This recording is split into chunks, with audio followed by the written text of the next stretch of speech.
Oi, gente, estamos aqui com mais um programa Papo de Negócios e Franquia. E esse programa é um programa assim muito especial, que nós estamos comemorando um ano de programa e temos muita coisa para festejar, porque a Global Franchise fez 31 anos no ano passado e o Habib's está fazendo 30 anos esse ano. Então eu quis chamar para esse programa, para a gente comemorar tudo isso, um cara que é um monstro como empresário brasileiro, é um dos maiores empresários do Brasil, não é só do setor de franquia, que eu admiro muito e tenho a felicidade de tê-lo como amigo, o Alberto, que nos deu a honra de receber aqui na empresa dele para essa entrevista. Que bom, Paulo. Fico feliz aí desses 30 anos, porque nós tivemos junto muito tempo aí, né? Começamos lá atrás. Começamos lá atrás. Você, não sei se você lembra, você foi o meu grande professor de franchise. Quando eu nem sabia pronunciar franchise, eu te procurei, você tinha escrito um livro e eu só tenho... Isso ficou na minha memória, né? A gente não pode esquecer do passado, não pode esquecer daquelas pessoas que participaram ativamente da vida da gente. E eu, quando tive esse contato com você lá atrás, eu aprendi os primeiros passos, como fazer, como fazer crescer uma rede, o que é o franchise. E você... Eu sempre costumo falar que eu tenho dois grandes professores, né? Você é um deles. E eu me orgulho muito de estar aqui no teu programa de 30 anos, de 31 anos, e o Habib's fazendo 30 anos. É um prazer, é muito legal. Eu me lembro quando eu trouxe o Robert Cushel, que era o meu sócio aqui, quando eu montei a PCM Franchise, e você fez de tudo para eu levar ele para ver a primeira loja lá na Cerro Corá. A gente precisa mostrar o que a gente está fazendo. Né? Não, foi muito legal, ele ficou admirado. E você vê que aquela lojinha lá, eu cuidava com tanto amor que eu fiz questão de levar o teu sócio lá, e hoje ela sobrevive. Depois de 30 anos ela está lá firme, acabamos de reformar ela, e aquela lojinha de 20 pessoas acabaram aí dando origem a uma rede de 20 mil funcionários. Então, esse início foi muito bom. Pois é. Vamos falar um pouquinho, antes de entrar aí na história sua, do Habib's, falar um pouquinho da parte de alimentação fora de casa, que eu aproveito sempre que eu trago alguém dessa área, e você é um grande especialista nisso. A gente tem estatística aqui que 34% dos brasileiros gastam com refeição fora de casa, enquanto que os americanos gastam mais de 50%. Por que você acha que nós estamos tão abaixo e se isso está mudando, se tende a crescer? Eu sei que você é uma das pessoas que tem ajudado a que as pessoas possam ter esse prazer de comer fora de casa, né? Eu tenho tempo para tudo, né? Então o Brasil ainda tem alguns passos para dar, né? Nós temos problema de segurança lá. O Rio de Janeiro, por exemplo, tem uma incidência caiu muito a frequência à noite. Nós temos problema de desemprego, nós temos uma série de itens, né, que interferem, que interferem nesse percentual. Mas eu acho que a tendência do Brasil nos próximos 4, 5 anos é subir demais esse percentual, porque as pessoas estão cada vez mais querendo sair, querendo se divertir, cada vez mais com menos tempo para ficar cozinhando em casa, né? As mulheres estão mais independentes, os filhos estão mais libertos, então a tendência é esse aumento. E o Brasil vai chegar lá com toda certeza. E 34% já é um bom número, né? Eu acredito que com o poder aquisitivo, melhorando o poder aquisitivo e com essa evolução que nós vamos ter, logo, logo nós estamos que nem os americanos. Isso vai ser muito bom para a nossa atividade, né? Porque quanto mais gente consumindo... Você vê que eu tenho um dado aqui para você que 20% do nosso faturamento é feito no delivery, né? É feito por pessoas que pedem o seu pedido em casa. Então você vê que esse índice é muito grande e a tendência é que esse número ele diminua um pouco quando as pessoas tiverem mais essa disposição de sair. Esse número 20% é um número alto demais e demonstra exatamente essa situação que a gente está falando, pela qual nós estamos passando. Não, eu defendo muito que a alimentação fora de casa, hoje, mais do que tudo, é um lazer. Sim. A pessoa sai porque ela quer espairecer, quer levar os filhos, a namorada, a esposa. Então essa conotação de lazer é muito forte. A fome é um dos itens que fazem parte do contexto, mas não é, muitas vezes não é nem o principal, né? Não é nem a necessidade de se alimentar, mas é a necessidade da família se descontrair, da família estar junto, né? É a necessidade do jovem se encontrar e fazer uma refeição, tomar um chopinho, é a necessidade da diversão, é a necessidade do lazer, né? Então o nosso ramo de alimentação não está propriamente ligado somente na necessidade de comer, mas sim na necessidade do prazer sobre diversos aspectos, né? E a diversão, o lazer, a descontração fazem parte, né? Por isso que a gente tem que estar sempre com lojas bonitas, com ar-condicionado, com ambiente bom, com ambiente propício, acompanhar a evolução do mercado, né? Para poder trazer, além da boa refeição, além do custo excelente, você trazer momentos, um ambiente que proporcione bons momentos para a pessoa viver, ter uma vida melhor, né? Restaurante é quase que o sinônimo daquilo que você falou, ter uma vida melhor, né? Se alimentar, sair, se divertir. E uma coisa muito importante que você falou, que é ter um custo baixo, né? E a gente está vendo que o Brasil está evoluindo e você é um dos grandes responsáveis por fazer com que o preço seja acessível. Então, eu queria que você falasse um pouquinho quais foram as suas estratégias para poder ter um produto de qualidade com preço acessível para um consumidor de classe C no Brasil. Uma rede que quer ser democrática, que quer atingir toda a população, que quer estar em todos os bairros, que quer atender o poder aquisitivo e o poder aquisitivo da classe A, B e C. Olha, 43% do nosso cliente é classe B, né? Então, uma rede que quer ter esse avanço, esse espírito democrático, tem que praticar preços acessíveis, né? Tem que ter produtos carro-chefes que atraem cliente. E nós temos feito isso com muito sucesso na nossa rede. É difícil, porque o Brasil tem custos altíssimos, muito. Eficiência para todo lado. Nós temos feito isso com tanta eficiência que nós atingimos aí o ano passado, 200 milhões de clientes passaram nas nossas lojas o ano passado.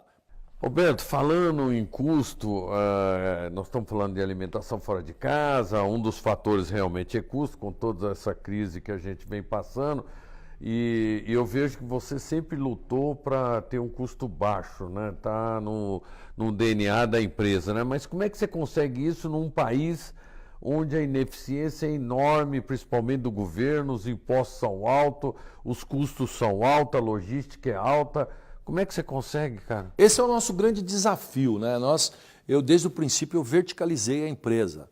Então, quando você fala, por exemplo, de uma esfirra de queijo, eu tenho laticínio que capta o leite na fazenda, traz para o laticínio, produz o queijo e vai para a loja, né? Eu elimino toda a cadeia de atravessador, né? Além de eu ter um controle sobre a qualidade do produto, eu tenho uma qualidade sobre o custo. E assim é com alguns produtos. Por exemplo, nosso sorvete é maravilhoso, o sorvete Habib's artesanal é maravilhoso. Quem produz? É a indústria, né? O nosso pão árabe, quem produz? É a indústria, Arabian Bread, né? Então eu consegui verticalizar e com isso eu tenho um controle melhor, né? Porque eu tenho a cadeia do início ao fim.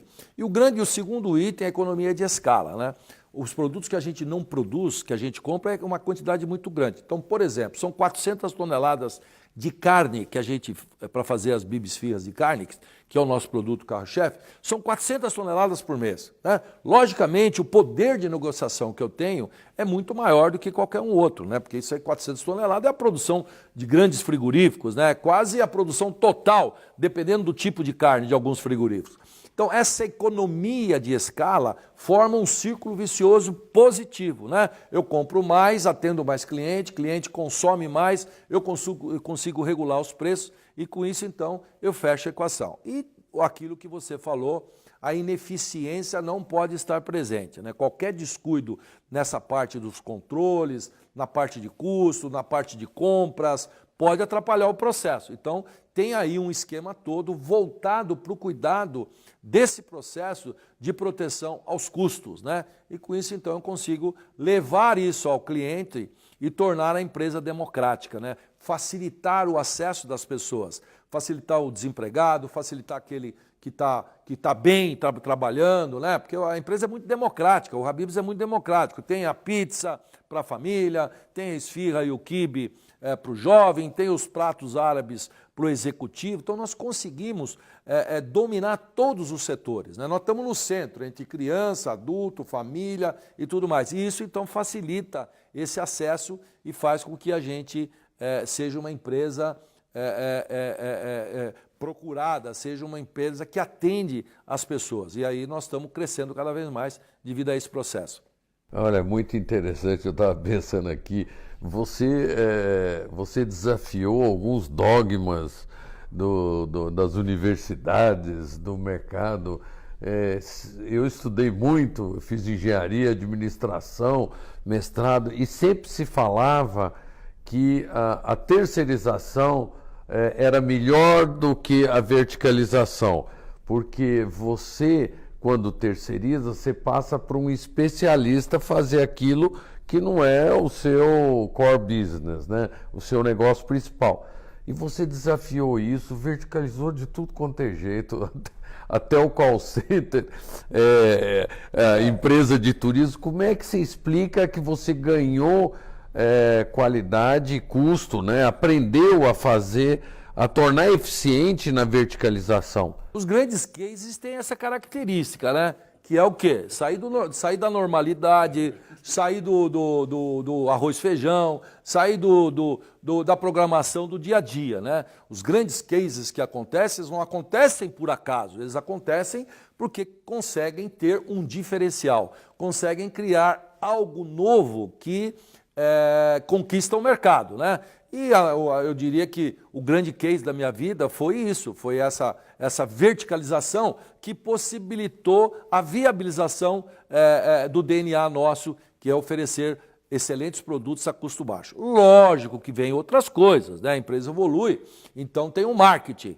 O marketing tem a função de mostrar a qualidade dos produtos, né? Mostrar que o leite é da fazenda, mostrar que a carne é de primeira, né?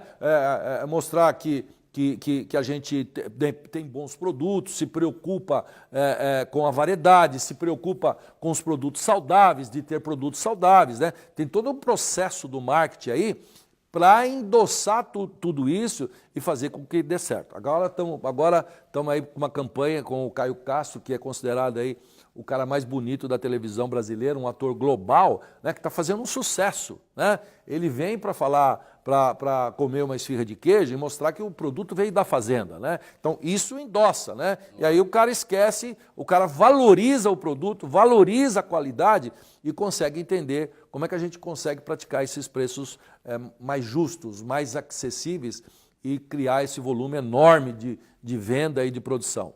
Pô, que legal, é bom.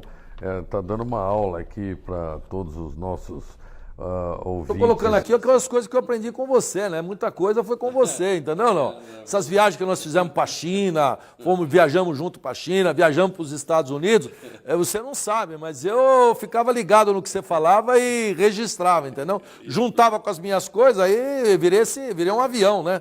Bom, Alberto, eu queria que você contasse um pouco, você já fez isso em diversas entrevistas, acredito, mas como essa entrevista é muito especial e eu quero guardar ela para o resto da minha vida e a gente divulgar muito isso, eu queria que você contasse um pouquinho da sua história, que eu sei que não foi fácil, que você começou lá atrás, era um sonho ser médico. Conta um pouquinho dessa história, resumida, para a gente aí entrar na discussão da franquia aí do Habib's.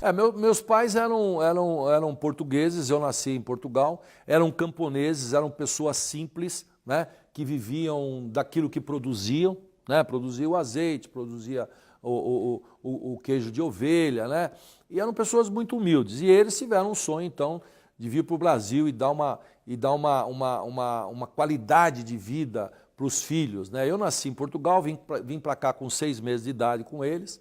Eles vieram para cá sem nenhuma promessa de emprego, vieram atrás de um sonho mesmo, né? E eu acho que eu herdei essa característica da crença, do sonho, de buscar o melhor, né? Eu sempre quis, desde pequeno, sempre falava que eu queria ser médico, né? Quando eu tinha 17 anos, então, eu vim para São Paulo fazer o curso para medicina, tentar entrar numa faculdade. Demorei 3 anos para entrar na faculdade, porque eu não tinha uma base de química, de biologia, né? Colégio estadual, no interior e tal. Tive muita dificuldade.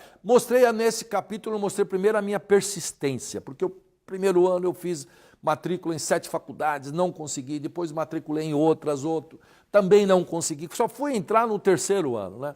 Quando eu estava no 1º ano da faculdade de medicina, meu pai então resolveu vir morar em São Paulo, veio do interior de Santo Antônio da Platina, onde eu morei até os 17 anos, e quando chegou aqui ele comprou uma padaria, com 19 dias na padaria, infelizmente teve um assalto e ele faleceu nesse assalto. E esse foi o grande transtorno da minha vida, a grande tragédia da minha vida, porque eu estava no 1º ano da faculdade e tinha uma padaria que era a pior padaria do mundo, né? A padaria era cercada por 5 padarias em volta, não tinha como o cliente chegar na minha padaria sem passar pela padaria do concorrente. E nessa padaria, então, eu tinha as maiores dificuldades, tive quase desistindo da padaria. Eu tive um episódio de uma crença, que eu sou muito religioso, né? Um dos meus pilares de sustentação é a fé espiritual, é a fé em Jesus Cristo. Sempre nos momentos de dificuldade eu me apego a isso, né?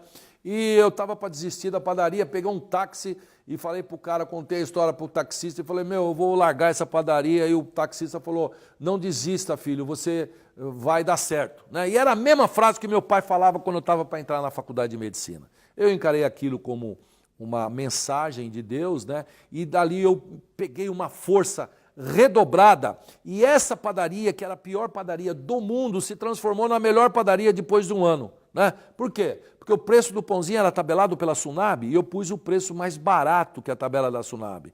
E aí apareceu na porta da minha padaria o padeiro de rua, que era aquele indivíduo que comprava os pães na tua padaria e vendia nos bares de boteco. E eu tinha muitos padeiros de rua que iriam lá, por causa do preço, né?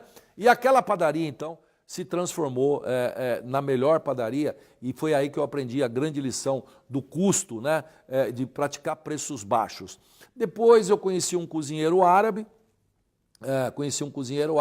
e aí aprendi as receitas árabes e montei a primeira loja Habib's em 1988, né? Sempre, então, o meu espírito sempre foi esse empreendedor, sempre foi de buscar, sempre foi de acreditar, sempre foi de ter um sonho, sempre foi de, nos momentos de aprender com as dificuldades da vida, quais são as soluções que a gente tem, né? E foi isso, talvez, que deu essa característica, que deu certo para a gente montar a primeira loja Habib's, que nós estamos fazendo agora 30 anos de existência.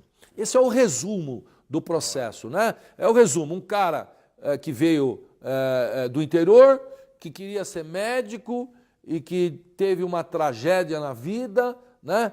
E de um negócio difícil ele aprendi diversas lições, diversas coisas que me tornaram um ser humano diferente. Fazia faculdade junto, tirei o meu CRM, 41.693, né? Tirei o CRM e fui à luta dentro daquilo que eu gostava de fazer, que era ser comerciante, né? E aí montei a primeira loja Habib's, que deu certo. Tive sorte, né? Será que tive sorte? Não, tive dificuldade, tive problema, né? Andava de ônibus, na época do cursinho pegava 6 ônibus por dia para fazer o cursinho e o 3º colegial, né? O que eu tinha era essa garra, essa vontade, esse desejo, essa herança do sonho, né? Essa disposição e esse aprendizado de praticar preços acessíveis que eu aprendi na dificuldade da padaria, né? Então acredito que todo esse conjunto de coisas, toda essa história fez com que a gente, quando eu encontrei um negócio bom e maravilhoso que foi o Habib's, eu conseguisse colocar todo esse potencial de aprendizagem, e foi isso que fez a minha vida em todos esses anos. Essa coisa de você querer vencer e lutar. Aliás, esse é o grande exemplo que eu dou para os teus telespectadores, porque a gente vive numa crise, é choro, é dificuldade, é reclamação, né? É falar de problema e tal, e não olha para frente, né? E isso aí a gente, se você tiver um desejo, uma vontade, se fizer uma filosofia de vida, tiver alguns preceitos diferenciados, essa coisa fica tudo para trás e dá certo, né? Porque às vezes o cara fala, pô, eu sou pobre, como é que eu vou vencer na vida, né? Não tenho dinheiro e tal.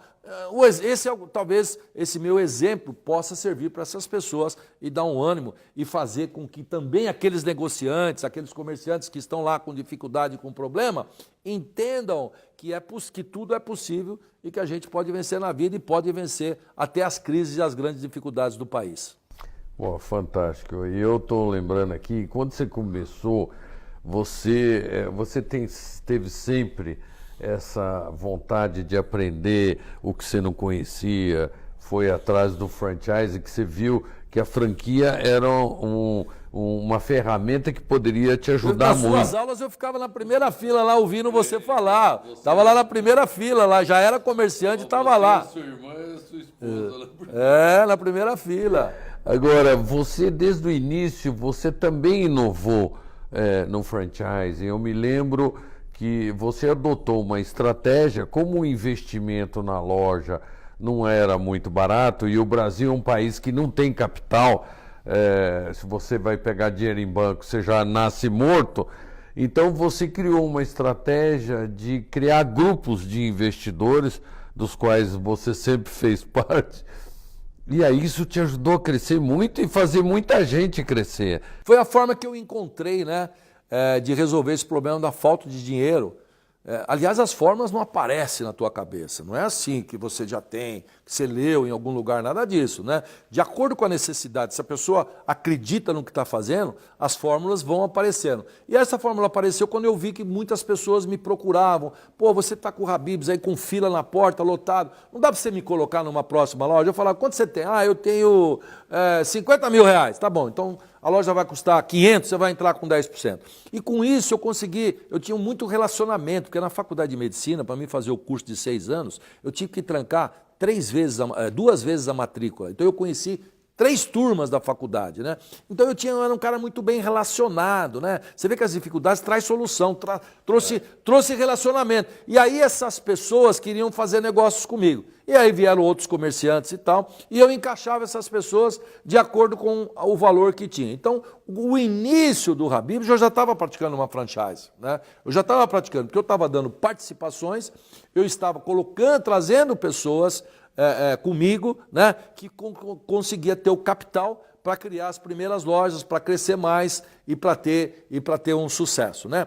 Na verdade, o franchise ele veio somente na 19ª loja, né? Quando eu já tinha 19 lojas é que eu abri a primeira franquia, que foi lá em Santo André com a Beatriz Braga, que está comigo até hoje e tem algumas lojas da rede e uma grande amiga, né? Eu dei sorte também na primeira franquia, porque eu peguei uma franqueada, nota 10, que operava bem, que cuidava da loja, que dava resultado, né? Eu levava as pessoas lá e falava, conversa com a Beatriz para ver se é boa, se a nossa franquia é boa. E ela mostrava os números, mostrava o resultado e com isso evoluiu. Então, na verdade, né, é uma luta, né? A gente tem que estar sempre lutando, acreditando na fase em que a gente estiver para que as coisas deem certo. Hoje você ainda usa essa estratégia de ter mais de um sócio na loja ou isso foi só lá no início? Eu já tenho muitos sócios, eu ainda tenho muitos sócios e ainda cresço dessa forma, né?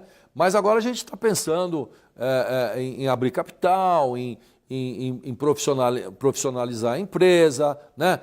Estamos introduzindo a governança corporativa e tudo mais. Então as coisas mudam um pouco, né? A empresa hoje já tem um faturamento alto, já tem muitas lojas e tudo mais. Alguns sócios que permaneceram continuam comigo e abrindo lojas e tudo mais. E o outro processo é abrir uma franquia pura, né? O indivíduo vem, tem um ponto comercial, a gente aprova o ponto, faz o perfil da pessoa, vê se é bom e abre uma franquia como outra qualquer. Já não é aquela coisa daquela intimidade, né? Ó, quanto você tem? Não sei o quê. Não é mais desse jeito. Profissionalizou bem mais, porque a empresa evolui, né?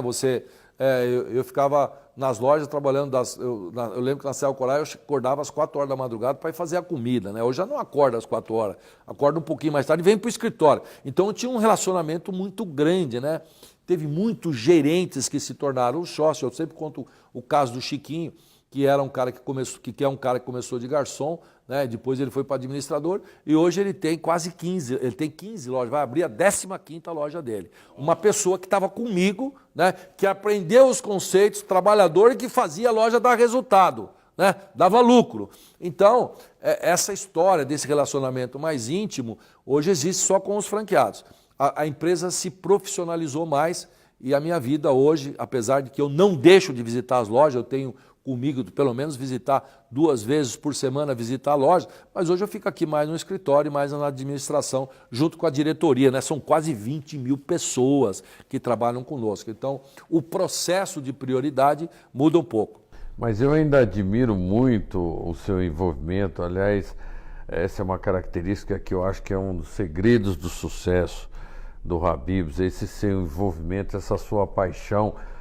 E eu sei que até hoje, eu já fui com você ver ponto comercial, que eu já tinha falado para você, não, deixa para alguém fazer isso, e você faz questão de ir lá e ver ponto, ajudar a negociar, porque esse é um fator decisivo no sucesso da franquia, né? Tem algumas coisas, né, que se você puder deixar elas junto com você, carregar elas junto com você, lógico, transferir, né? Tem um diretor de expansão aqui, o Sérgio Yunes, que veio para cá e está nos ajudando muito. Mas tem umas características que você deve, se possível, permanecer com você, né?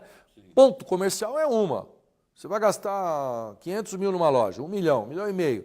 E aí você monta no ponto errado? Tá ferrado o negócio, né? Tem tudo. Então, ponto comercial, o tijolo que você coloca num ponto ruim, você coloca num ponto bom e o resultado é completamente diferente. Então, ponto comercial é um item essencial no sucesso, né? Os lançamentos de produtos, né? Quais são os produtos que nós vamos lançar, a política de preço. Tem alguns itens dentro do processo que estão mais próximos de mim, né? Tem uma sucessão, eu já tenho o CEO, tem toda a diretoria de estratégia, tem todo um planejamento que existe, mas essa coisa de você estar próximo desses itens para que você acerte em cheio é fundamental, né? Logicamente a empresa hoje sobrevive até sem a minha presença, porque tem aí já todo esse processo. Mas nesse início, nos primeiros 5 anos, 10 anos, nesses 20 anos todos, foi fundamental essa participação mais ativa. Aliás, isso é uma característica do fundador, né?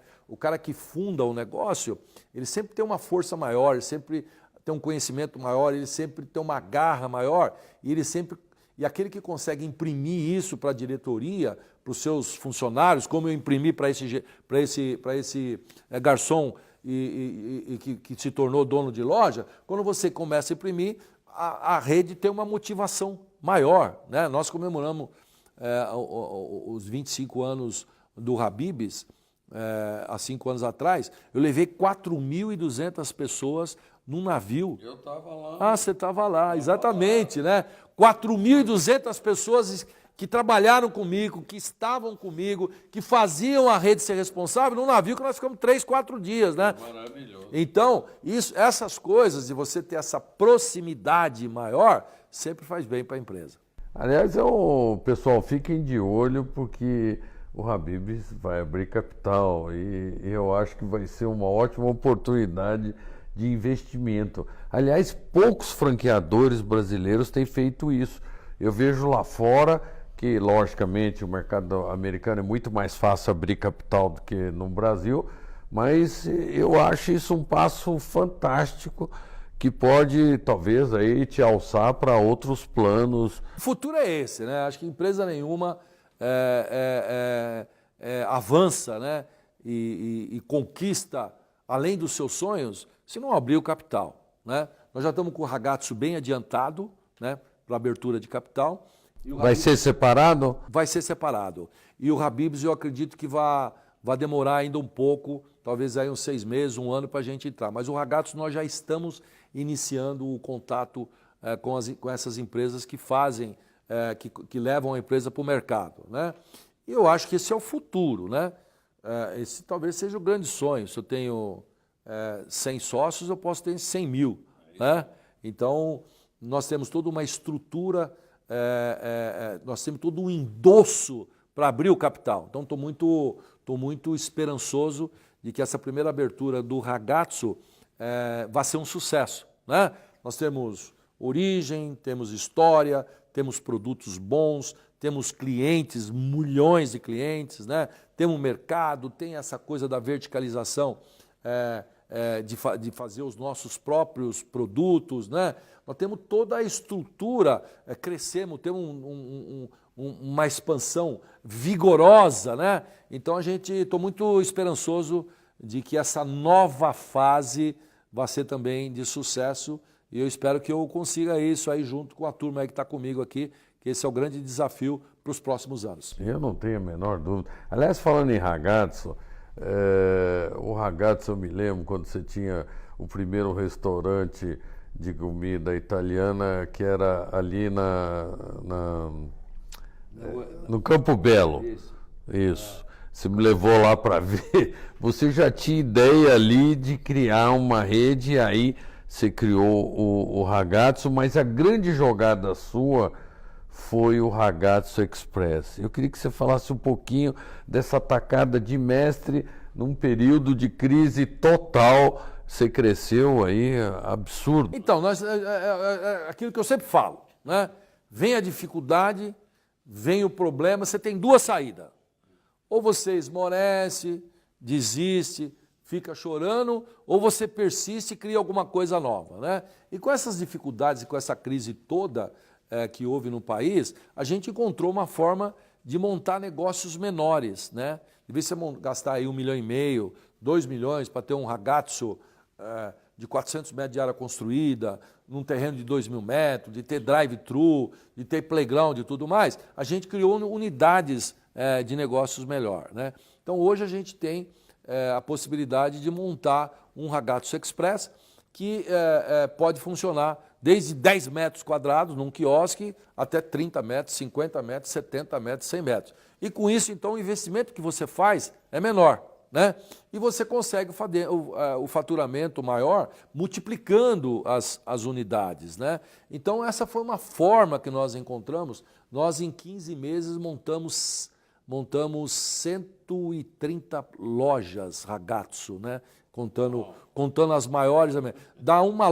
Nós inauguramos uma loja a cada 3 dias, né? Por quê? Porque o investimento é menor, porque você trabalha com menos funcionário e tudo mais. Não é uma coisa muito fácil, né? Porque em espaço menor, essa equação entre venda, lucro e resultado é um pouco mais difícil, né? Mas, dentro desse espírito e dentro dessa coisa da gente ter toda a infraestrutura, de ter já as cozinhas centrais, de ter a produção, a gente conseguiu um negócio de sucesso.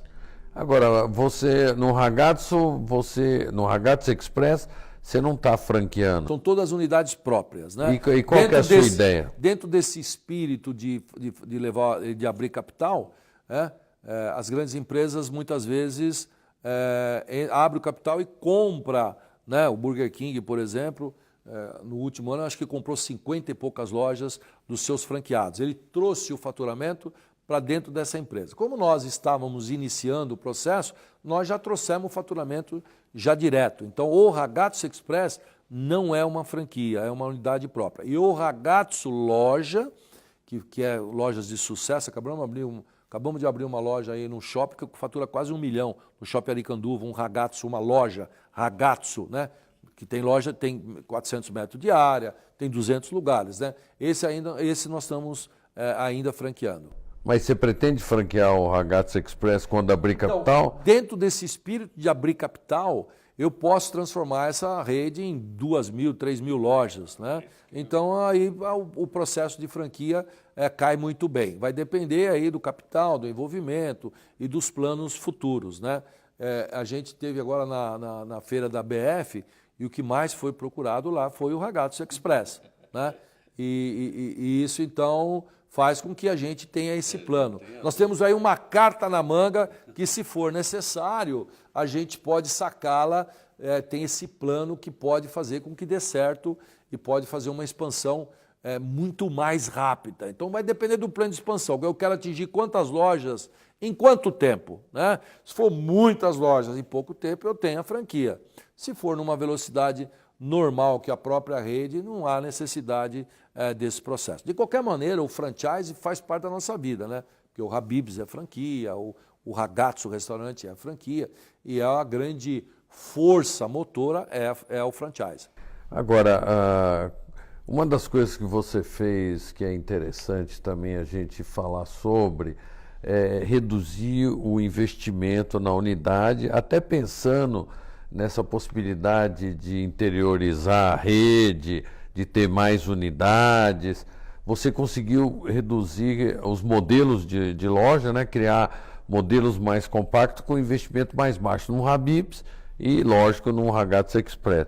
Como é que você conseguiu isso? Eu sei que uma parte é da própria verticalização. Então, a verticalização, essa coisa de você cuidar do teu negócio, né? Essa coisa de você formar equipe e evitar de dar para o terceiro fazer, porque o terceiro sempre é demorado, o terceiro não vive as tuas coisas, o teu dia a dia, o terceiro cobra mais caro, o terceiro tem que vir aqui no escritório, né? Então, dentro desse processo de verticalização, nós temos a Vector, que é uma empresa que desenvolve os nossos projetos. É um grupo de engenheiros e arquitetos que desenvolve os nossos próprios projetos. Nós estamos agora aqui, acabamos de alugar um ponto aqui em São Paulo,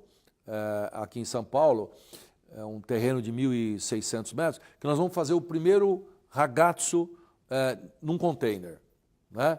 Essa coisa que já tem... Ragazzo Express. Não é Ragazzo Express, aí é o Ragazzo Restaurante. Uau. A gente acha que vai sair do investimento de 2 milhões, aí, que é o que fica um Ragazzo grandioso, para um mesmo Ragazzo grandioso, talvez caia pela metade. Talvez aí com 800, 1 milhão, a gente consiga esse projeto. Nós vamos ter um restaurante Ragazzo dentro do container. Isso não é novidade nenhuma, que tem muita gente fazendo, né? Mas você adaptar toda uma linha de cardápio do Ragazzo, né? Que tem massas, tem sanduíches, tem salgados, né? Tem pizzas. Se adaptar tudo isso dentro de um container, você precisa ter uma empresa dedicada a isso. E a gente conseguiu, através da Vector 7, a gente conseguiu. Daqui uns 90 dias, 120 dias, se der, eu vou te convidar, se você me der essa honra, para te levar, né? Num container, aliás, nesse projeto vai 4 containers, né? Nós vamos conseguir viabilizar um restaurante Ragazzo, completaço, né? Que tem um potencial de faturar entre 500 e 1 milhão de reais, né? Com que custo? Com um custo menor, né? E ainda é lógico que você não faz nada para dar errado, mas se der errado, você pega os containers, põe dentro do caminhão e leva para outro lugar, né? Tem até essa facilidade. E isso, então, facilita esse processo que você falou de ir para cidades menores, né? A cidade tem 100 mil habitantes, dá para você fazer lá um Ragazzo num container, né? Deve ter 5 containers, 4 containers, você tem 2 containers, né? Então, essas adaptações é algo que a gente precisa ter dentro da empresa, para poder enfrentar a crise, para poder enfrentar a dificuldade, para não ficar andando para trás, né? Essas coisas mudam, né? Vai gastar 2 milhões, você gasta 1 milhão e pode ter o mesmo faturamento, é muito mais, a chance é muito maior, né? Eu estou muito encantado com esse projeto do container, ficou lindo, maravilhoso, né?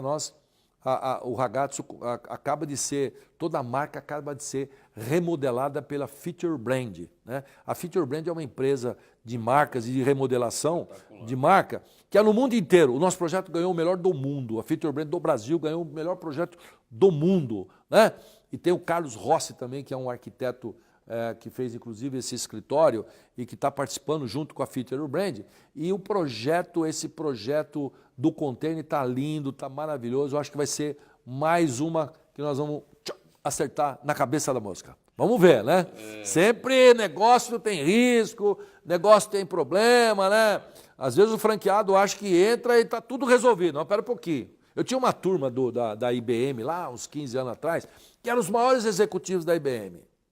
Né? E a IBM resolveu fazer um acordo com os maiores salários e essa turma saiu. E vieram trabalhar no Habib's, né? Uns 3 ou 4. Compraram uma franquia. Um ou outro deu certo, a maioria não. Por quê? Porque quando eles eram executivos da IBM, eles acordavam às 7 horas da manhã, eles tinham meta, eles tinham objetivo, né? Eles tinham que conquistar, senão o dinheiro não entrava, eles queriam um cargo, então os caras eram tudo avião. Aí compra a franquia e fala, não, agora eu vou descansar. agora eu vou tirar um relax. Aliás, esse é um erro. Agora eu fiz o meu negócio, eu estou tranquilo, posso chegar mais tarde, né? Sábado, domingo, eu não... Puta, tá ferrado quem pensar assim, né? Então, a franquia envolve uma responsabilidade tão grande, né? Teve uma pessoa da BM, dessa turma, que continuou trabalhando na mesma garra que trabalhava como diretor da IBM. Ele tem 5 lojas hoje, né? Então, essa história da dedicação, do comprometimento e tudo mais, faz parte, nós estamos falando de franchise, eu estou falando desse assunto, né? Faz parte do processo, né? O franqueado e o franqueador, eles têm um compromisso, mas cada um tem a sua função, né? E essa história de se dedicar, da famosa expressão que você usa muito isso, e o Marcelo Schert também, que é o meu segundo mestre, eu falei que tinha 2, não tinha falado o nome dele, né? Ele usa muito a expressão barriga no balcão, né? Essa coisa da barriga no balcão é de extrema importância para dar certo em qualquer coisa, em qualquer setor da vida, né? Até com a esposa, se você estiver se dedicando e estiver olhando e cuidando, você é um cara feliz. Se largar para lá e não sei o quê. Então, essa dedicação, isso tudo é uma grande característica para o processo de franchise dar certo, né? Para o franqueado e franqueador viverem em paz e dar certo. Você inovou numa coisa também que poucos franqueadores no Brasil ainda têm feito, que é você incentivar os franqueados a crescerem dentro da rede. Eu fui participar no ano retrasado e no ano passado também de um evento que tem em Las Vegas só para multifranqueados, que são franqueados que têm mais de uma loja. Lá nos Estados Unidos isso é tão grande que tem franqueados que a empresa fatura bilhões, não é o franqueador, não, é o franqueado. Tem franqueados de capital aberto lá. Então eu vi aquilo, eu fiquei impressionado como se profissionalizou o sistema de franquia, porque quando você usa o franqueado múltiplo, ele cresce, ele também cresce como empresa, ele passa a gerir de uma forma diferente as unidades, além de que ele já conhece o negócio, é mais fácil ele montar a segunda, terceira. Eu conheci um franqueado que tinha 700 lojas, quer dizer, pra você ter uma ideia. Um sonho de franqueado. Um sonho de franqueado. E lojas grandes, restaurantes, não é lojinha, não. Então eu queria que você falasse um pouco disso, se existe essa tendência no Habib's, Ragazzo, de uma concentração com menos franqueados e franqueados com mais lojas. Nós temos um olho muito grande, muito voltado para isso, né? Porque nós já temos isso. Nós temos aí, eu diria que dezenas de franqueados que têm grupo de lojas grande. Eu tenho franqueado que tem 15 lojas, tem um outro grupo franqueado que tem 20 lojas, né? Tenho um sócio que está comigo que tem quase 30 lojas, né? Então, o que a gente vê é que esse pessoal opera bem, opera de forma profissional. Eles encontram um caminho, eles conseguem formar uma estrutura que faz com que as lojas deles sejam mais lucrativas, né? Então esse é o grande futuro dessas empresas tudo, é esses grupos de pessoas, como é que você chamou? De multifranqueados que fazem crescer a rede e que na maioria das vezes, quando você compara o resultado desses franqueados que tem 30 lojas, 15 lojas, 20 lojas, você vê o resultado de lucratividade, ele é alguns números maiores do que o resultado normal, né? Porque tem esse processo de organização, de cuidado maior, consegue formar uma equipe interna para cuidar, porque não vai cuidar só de uma loja, vai cuidar de 10, vai cuidar de 15, vai cuidar de 20, né? E nós praticamos isso. Talvez a gente não pratique com a mesma intensidade que você falou dos americanos, porque normalmente esses americanos são um grupo de empresas, né? Lá o capital lá, você pega dinheiro, paga em 30 anos, 60 anos, então é mais fácil de ter grupos de pessoas que têm 10 milhões, 20, 30, 40 milhões para investir num grupo, né? Então aqui a velocidade com que isso acontece não é tão acelerada, né? Mas certamente eu pratico isso há muitos anos e gostaria de praticar muito mais ainda do que eu pratico, porque a gente vê que os resultados dessas empresas são melhores, né? E é uma forma da tua rede crescer. Você tem um grupo que cresce 30 lojas, outro que cresce 40, outro que cresce 50, com três grupos você faz mais de 100 lojas, tá certo? Então esse processo é de extrema importância e eu acho que o franchise no Brasil, no futuro, vai evoluir para isso, né? Vai evoluir, isso vai estar mais presente no nosso sistema de franchise. E você tem razão que eu fico imaginando se você tivesse nascido ou seus pais tivessem ido para os Estados Unidos em vez de ter vindo para o Brasil, eu acho que você já teria umas 30 mil lojas no mundo. Ou não, né? Ou teria me ferrado lá na padaria lá e a concorrência acabado comigo, né? Mas o mercado americano, o exponencial é maior, né? Aqui você cresce, digamos assim, em PA, progressão aritmética. Lá você cresce em progressão geométrica, né? Não tem dúvida. Eu vejo lá as empresas que querem expandir lá, tem um investidor que aluga um terreno por 20 anos, aí pega o dinheiro no banco com juros de 4% ao ano, e aí a empresa faz um contrato de locação por 20 anos, quer dizer, tudo fica muito mais fácil alavancar o crescimento. Muito mais, porque você faz essa conta toda e no final do mês... Todo mundo ganha. No final do mês você vai pagar uma prestaçãozinha desse tamanhozinho, né, diluída. O teu negócio paga aquilo sem problema nenhum. E isso faz com que as pessoas se motivem ao crescimento, né? É isso que está faltando para o país, para o Brasil, né?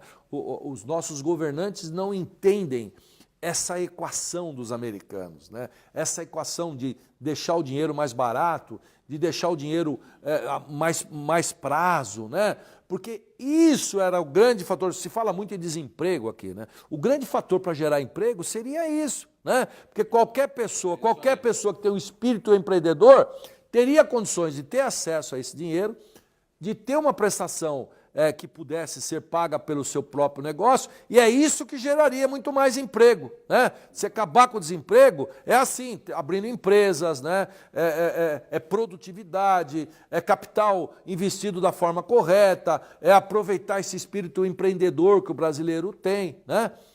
Essa seria uma grande forma de você fazer com que o comércio crescesse e tudo mais. E aí, né, de vez você fechar aí esses índices absurdos de fechamento de negócios que está tendo, se multiplicaria por negócios que estariam sendo abertos. Quem sabe na próxima eleição agora, as pessoas, vai entrar um cara lá que tem essa visão, que o país tem um potencial enorme, o Brasil está hibernado, o Brasil estão segurando ele assim, né?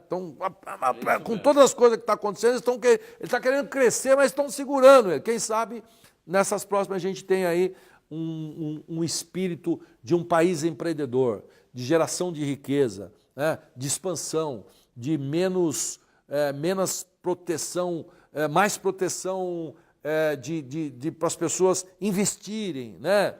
Terem condições de fazer isso aqui crescer. Temos essa esperança aí. Vamos ver se acontece isso e damos sorte nisso aí. Se Deus quiser. Eu queria falar um pouquinho da parte internacional. Eu sei que a gente, inclusive, participou de algumas tentativas aí de ir para o exterior e no mundo inteiro não existe um conceito como o Habib's criou, né? Então, eu acho que isso tem um potencial muito grande. Agora, a gente sabe que não é fácil expandir internacionalmente, tem vários desafios a ser vencidos, mas eu queria saber se você já desanimou ou você ainda sonha em ver o Habib's no mundo inteiro, ou pelo menos a nível internacional, crescer e se tornar uma marca mundial. Eu continuo com esse sonho, eu tenho certeza que eu vou ver ainda o Habib's espalhado por vários países do mundo, porque a gente sempre tem muitos parceiros, você é prova disso, de pessoas que querem levar. Mas eu sempre costumo colocar prioridade. Essa prioridade eu dei para os meus 2 filhos maiores. A Bruna, que acaba de completar 29 anos e que é a diretora de estratégia da empresa. E diretora internacional da BF. Diretora internacional da BF, né? Já tem aí já está no caminho certo, né? E ela é responsável pela empresa franqueadora, a empresa que tem o dono das marcas. E tem o Beto, que é o responsável pelo Ragazzo, né? E eu dei essa prioridade para eles. Falei, é o seguinte, eu vou me dedicar agora a essa parte de abertura de capital, né? E fazer com que isso torne, e eu quero que vocês coloquem dentro das prioridades de vocês a internacionalização, né? Eles estão preparados, fizeram escola americana, formaram na Grade, o Beto estudou, fez a faculdade nos Estados Unidos, né? A Bruna fez INSPER, então eles estão preparadinhos para esse processo. Coloca dentro do plano de vocês, numa velocidade rápida, não vai demorar 10 anos para isso, porque aí, porra, né? Então, coloca aí. Então, eles estão muito focados nessa parte de internacionalização. E tem aí vários contatos, várias empresas que querem levar o Habib's, e principalmente o ragazzo, viu? Porque o Habib's, a gente tem essa coisa árabe nos Estados Unidos, mas o ragazzo se encaixa direitinho, né? Eles têm essa prioridade. E a minha prioridade para os próximos 12 meses, 24, é mais nessa parte de abertura de capital. Temos que eleger, né? Dá para fazer tudo. Se eu for viajar para cá, viajar para lá, não sei o que, eu não faço a minha tarefa aqui. Então, já estou dividindo isso aí. Tem um CEO, que é uma pessoa que está comigo há 25 anos, o Mauro Saraiva, que está indo muito bem, está comigo há 25 anos, sabe tudo, que também, dentro da prioridade dele, tem a internacionalização. Então, a internacionalização faz sim parte dos nossos planos, e vamos ver se eu consigo ter essa sorte de ver isso aí, e aí ter aí umas 1000 lojas lá nos Estados Unidos, e por aí, e na China, que nós estivéssemos lá, né? Naquela época, se a gente tivesse acertado, quem sabe a gente tinha umas 5.000 lojas, né? Nossa. Ou algum chinês tinha pego nós aí pelo colarinho. Então, você nunca sabe qual é o futuro, né? Então a gente tem que se conformar com as coisas que acontecem e que foram as coisas melhores para nós. Mas falando em prioridade, né? Que negócio que vem por aí? Eu vi que você montou o posto de gasolina do Habib's, aliás, ficou lindíssimo lá na Zona Leste. Qual que é a sua ideia? Você vai virar um distribuidor de gasolina ou você teve a ideia de aproveitar os pontos comerciais dos postos e a gasolina é só um chamariz para vender esfirra? Eu que nós estamos preparados para a expansão de uma forma como ninguém. Eu só não consigo montar um negócio aéreo. Eu preciso de um espaço no chão, porque os clientes passam no chão, né? Então a gente tem negócio desde... Nós vamos montar um negócio agora de 5 metros quadrados, né? A gente tem negócio desde 5 metros quadrados até 5.000 metros quadrados, que é esse projeto do posto de gasolina, né? O que eu juntei? Eu juntei o ragazzo, com a sua força, o Habib's, né? Express, né? E o posto de gasolina. Todos eles com drive-thru. Passam quase 100.000 tickets eu faço nessa união dessas três forças. Então, na verdade, não estou montando um posto de gasolina. Eu estou montando um conceito de negócio. Tem comida italiana, comida árabe com as suas forças e com o Habib's e com o posto de gasolina, né? Hoje, 17% do nosso faturamento é drive-thru, né? Encaixa com o posto de gasolina. E aí eu levei o nosso conceito para o posto de gasolina. O resultado disso é 1 milhão de litros vendidos por mês, né? Por quê? Trabalho com a BR, tenho um acordo de volume com a BR, faz um preço especial, e eu estou lá concorrendo na Avenida Radial Leste com o melhor preço de combustível, né? No álcool e na gasolina. E aí aquelas puta fila enorme atrás de um posto que a gente achou que ia vender 300 mil litros, vende 1 milhão de litros da coisa. Então, esse projeto, esse conceito está dando muito certo. Nós estamos montando nós vamos inaugurar agora, até o final do ano, mais 4 complexos desses, não 4 postos, 4 conjuntos, 4 complexos desses, e a ideia é ter 30 em 3 anos. Nossa, que legal, parabéns. Tem que estar sempre aberto a novas coisas, porque os caras falam, mas você vai se meter em posto de gasolina, é problema. Tá bom, mas não é posto de gasolina, é um complexo, né? O Habib's vai ajudar o posto vai ajudar o Habib's, ajuda o ragazzo, é uma força mútua que forma um elo aí, uma corrente muito poderosa na atração dos clientes. Então eu não posso deixar de aproveitar isso. Alberto, nós estamos chegando aí no final, é uma pena porque essa entrevista está maravilhosa, mas eu queria que você falasse, se você pudesse voltar no tempo, o que você faria diferente? Essa pergunta é clássica, né? E a resposta também é clássica, que eu faria tudo igual e não estou arrependido de nada, né? Normalmente é isso. O que eu posso dizer é que o meu passado como ser humano foi um passado de vitórias, né? de muitas dificuldades, mas que eu agradeço a Deus e louvo a Deus pela forma com que eu conduzi esse processo sem ter essa consciência, né? Porque muitas vezes você está vivendo, mas você não tem a consciência do que você é, do que você vai ser no futuro, pelas dificuldades e por tudo mais.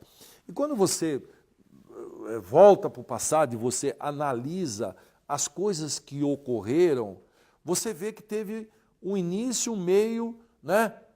Você vê que teve uma sequência, você vê que teve os problemas, mas que eles foram te ajudando a se tornar um ser humano mais forte, mais completo, mais poderoso, com mais poder de análise, né? Quando vem a fraqueza, você tem Deus, porque nós não estamos sempre no pico, a gente tem muito altos e baixos.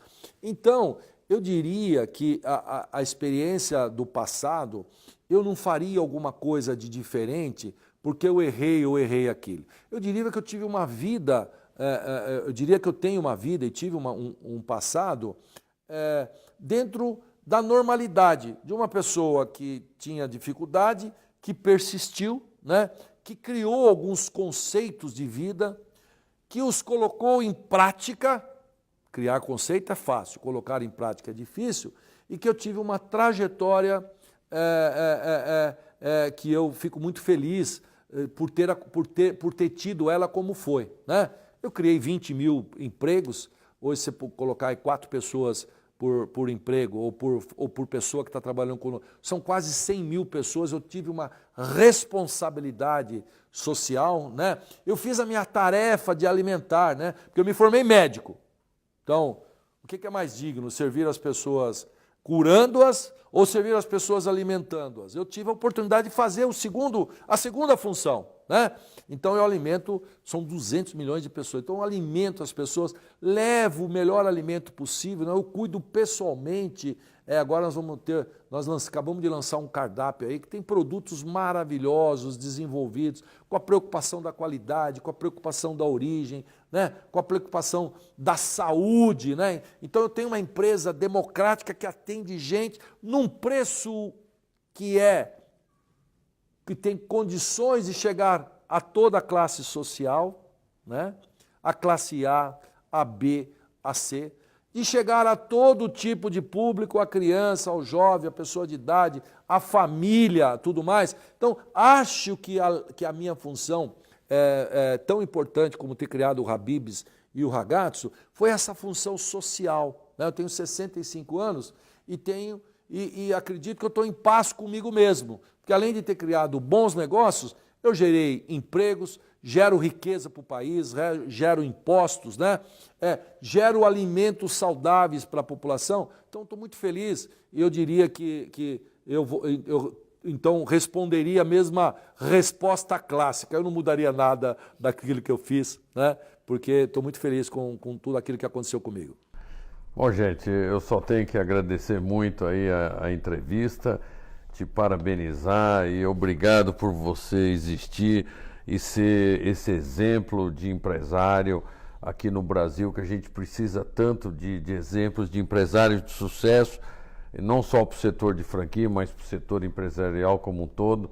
Eu só tenho que agradecer essa oportunidade e te desejar muito sucesso ainda, mais ainda do que você já tem. Sempre os primeiros passos são por demais importantes, né?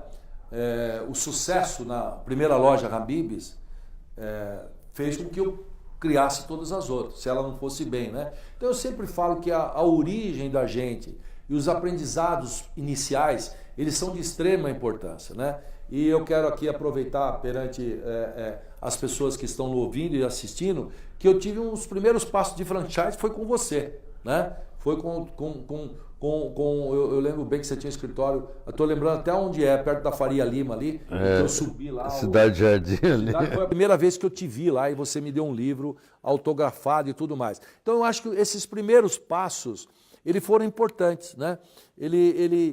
Com toda certeza, algumas coisas boas e algumas experiências que você tinha, eu absorvi. Então estou muito feliz de ter participado aí, de estar participando do teu programa e aproveito na frente do mundo de te agradecer, né, aquilo que você fez por mim e dessa convivência e dessa amizade que a gente tem por mais de 30 anos já, né? Não pode poder falar, a gente fala muito de ano, a gente começa a parecer mais idoso, né? Mas essa experiência que teve foi muito boa. Então estou muito feliz e te agradeço e foi um prazer participar e levar algumas mensagens que eu espero que as pessoas tenham gostado.